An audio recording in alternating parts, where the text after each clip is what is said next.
ブロウルカップのグループステージが終わり、ゼータディビジョンの1位通過に勢いづけられたかのようにオールストレートでグループを蹂躙したクレイジーラクーン。ここまで圧倒的な実力を持つ彼らですが、その裏には私たちが想像する以上にグローバル版という要素が大きな影響を与えています。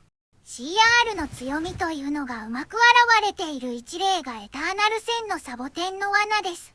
今の競技環境はアサシンを中心に回っており、その周りに受けキャラが取り巻いているような環境です。去年の世界大会のような CR が得意とする受け構成がメインの環境ではないため苦戦を強いる可能性があると思っていました。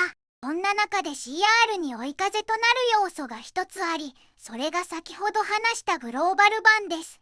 この試合ではグローバル版でモーティスを消していますが、これにより本来最も警戒しなければならないアサシンを最初から考えないで済みます。その結果残りの3枠の版を他のアサシンに使うことができ、エターナルが得意とするアサシンを中心とするピックの選択肢を狭めながら、なおかつ自分たちが得意とする受け構成の選択肢を狭めずに済むので、ピックの段階から自分たちの得意な土俵に持っていくことが可能になります。これだけ聞くと、どのチームも自分たちが得意な構成に合わせてグローバル版をすればいいではないか、と思うかもしれませんが、このチームには大きな特徴があります。それが先ほどから話している受け構成を得意としている点です。ゼータのようなアサシンを得意とするチームや、トライブのようなタンク構成を得意とするチームがあります。ですがそれらのキャラには明確なメタとなるキャラクターが多く存在するため、グローバル版と3枠の版のみでは対策しきれず、グローバル版の価値を発揮しきれません。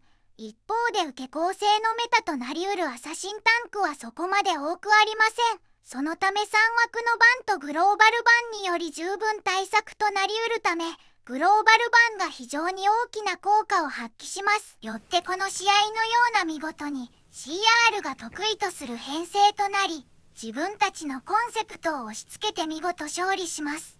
本来は解説動画を作ろうと思っていたのですが、あまりにも一方的な試合だったので急遽このような内容に変更しました。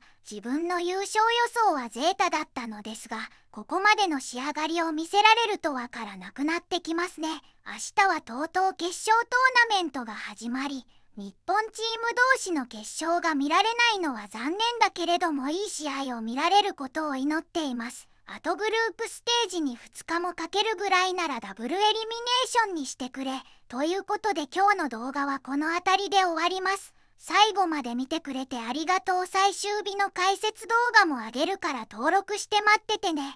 バイバイ。Moya now encroaching on this left lane as Jubileus soaking up a bunch of the fire. Motep also retreated way back to get back to max HP, avoiding quite a bit of damage. Now getting punished by Milcreo, who only needs one more shot. Now it's time for Jubileo to spring into action with Moya, and Milcreo are calling shots quite well.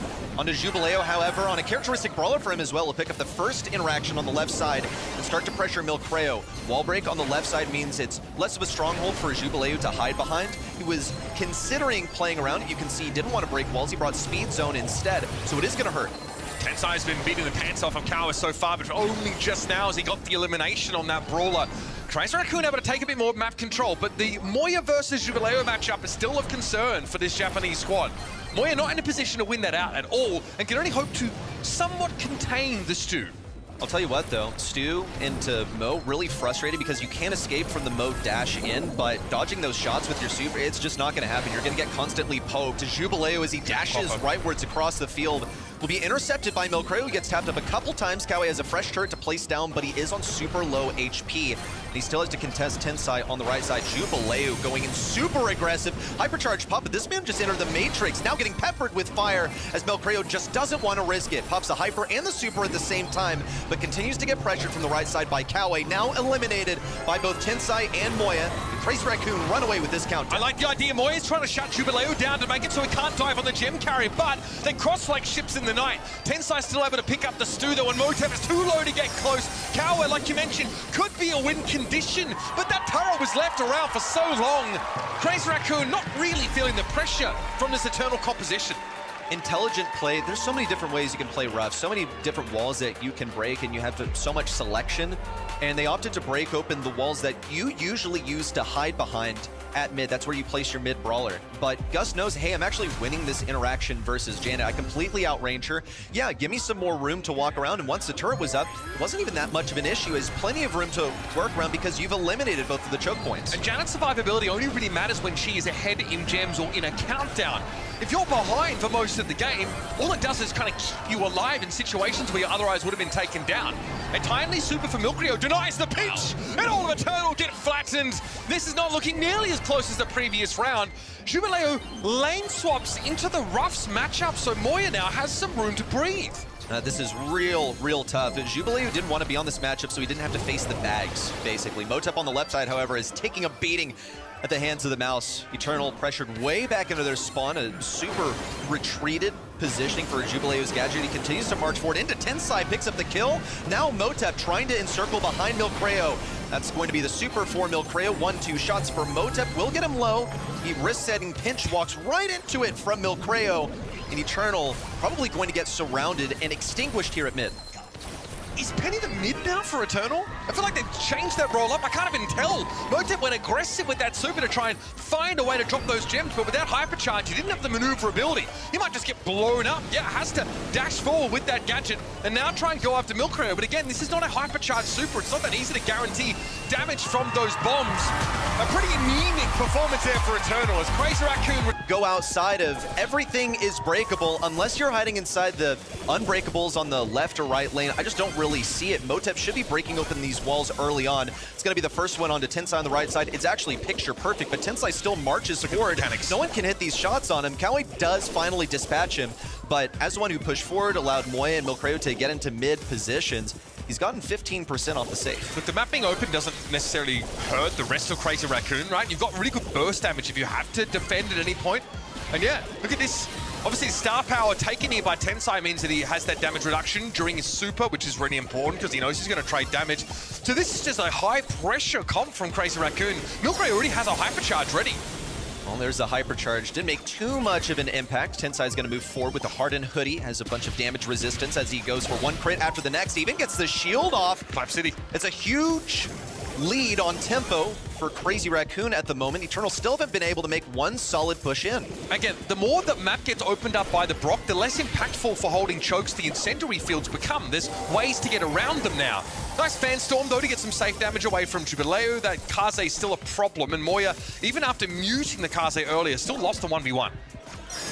Watching for Kawi, pops a hypercharge raw, no super attached to it, could really use it, but he wasn't even close. Now gonna get clapped by Tensai with the gadget on the left side, goes for the double gadget. He mastered the technology, and now he's got a bit of extra damage on that safe. Moya also equipped the hypercharge so he can keep Jubileo away, but he is pretty evasive. Milcreo just gonna load him up with damage, but Jubileo only wanted that crack on the safe. And that is unfortunate though. The follow-up of Brock with the Rocket Rain did not make any impact at all. No one can fight Tensai. This guy's so dangerous right now. He can just run away and hide inside the wall. Good dash. Jubileo just finds a couple of frames in which he can actually damage Tensai before he ducks inside those wall sections.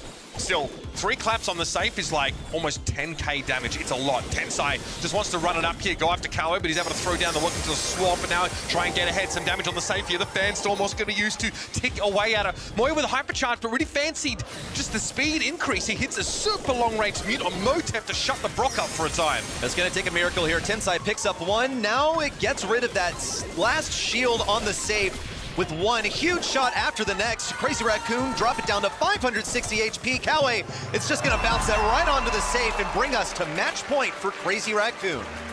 And you're right, obviously, there being wall break on the side of Eternal makes it a little harder for Shade to do what he needs to, but it's just not efficient or convenient for the Brock to clear all the walls on the map. It also makes it harder for you want to create chokes with that brawler anyway. And Tensai has a built-in dash with damage reduction, a range increase. He just wants to go after the safe. Just a couple things that come to mind here. One of them is that we saw Shade played yesterday by Only Realm, and it was a pretty sorry showing there in that final set. Difference here is that Brock, Angela, they don't have that mobility equipped that would allow them to stay away from Tensai. And it's so difficult for them to play into. And such a nice nest egg there from Milcreo, slows Jubileo down. really limits the Kaze's ability to DPS the safe. Whereas Tensai, so far, almost being ignored. Oh, that's a big clap. Jubilee's got to watch out. We've got the safe knocked.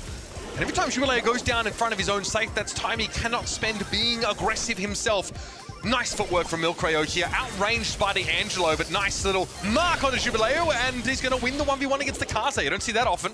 Yeah, that's, I don't know why he was straight lining directly into Milcreo. He knew that he would be able to win on an HP basis, but he needed to hit every single crit, and he just didn't do that. Another nest egg. Oh, It's just one after the next. Milcreo's going to do it again. He just needs one more shot. No! Jubileo hit both of the crits this time, and he's going to trap that safe in the edge of the fan storm. It should be down to 75% now with Motep launching a couple rockin' rockets over there towards the safe. And here comes the lineup with the super as well for maximum DPS. Down to 50%. It's equalized finally between CR and Eternal. Milcreo maybe a little over-aggressive here now in a 1v2, but Motep is marked, and Milcreo's got the fancy footwork. Frankly, Motep's just not a factor. Oh my goodness, Milcreo just went 1v2, bro. You ain't beating these guys, not on that fundamental level. These mechanics for Crazy Raccoon are out of this world. Moya on the right side should expire. Milcreo going for a little bit more. Now it could be a base race. Tensai's going to have to do it solo. Motep in. It's over already. Rain, but Tensai's entirely circumvented the defense. Crazy Raccoon with such an unlikely last pick. Show us that they